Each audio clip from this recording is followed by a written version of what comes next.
Mutual ফান্ডে বা এসআইপিতে যে ইনভেস্টমেন্ট করি সেই ইনভেস্টমেন্টের রিটার্নটা আমরা আরো বেশি পেতে পারি, কিন্তু তিনটে ফ্যাক্টর আছে, সেই তিনটে ফ্যাক্টরকে একটু আমাদের মাথায় রাখতে হবে।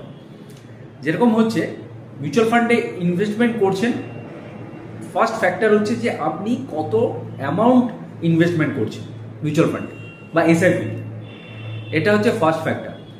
এটা যতটা বেশি হবে রিটার্নটা আমি তত বেশি পাবো। সেকেন্ড ফ্যাক্টর হচ্ছে যে আমি কিরকম রিটার্ন বা কি রেট অফ ইন্টারেস্টে আমি ক্যালকুলেশন করছি যে আমি রিটার্নটা পাবো।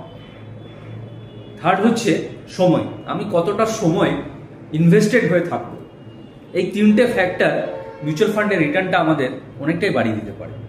এই তিনটে ফ্যাক্টর যতটা ম্যাক্সিমাম হবে ততটা রিটার্ন আমরা কিন্তু বেশি পাবো।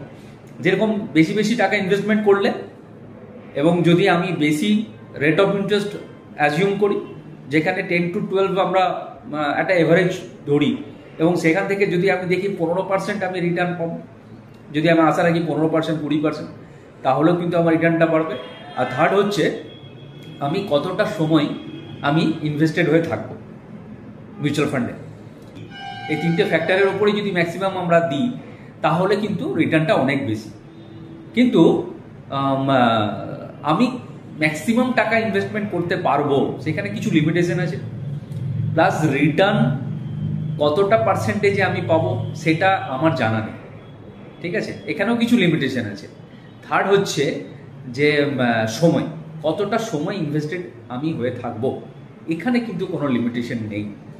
এইটা পুরোপুরি আমার ওপর, আমার হাতে আছে যে কতটা সময় আমি ইনভেস্টেড হয়ে থাকবো, ঠিক। তো প্রথম যে দুটো ফ্যাক্টর, সেই ফ্যাক্টরে হতে পারে যে আমার কিছু প্রবলেমের জন্য আমি সেখানে ম্যাক্সিমাম আমি আমার এফোর্টটা দিতে পারছি না বা আমি সেটা আশা করতে পারছি না। কিন্তু একটা মিনিমাম ইনভেস্টমেন্ট এবং একটা মিনিমাম রিটার্ন যদি আমি ধরি, আর যদি টাইম পিরিয়ডটা একটু ম্যাক্সিমাম রাখি, তাহলেও কিন্তু ম্যাক্সিমাম রিটার্ন আমি পেতে পারি।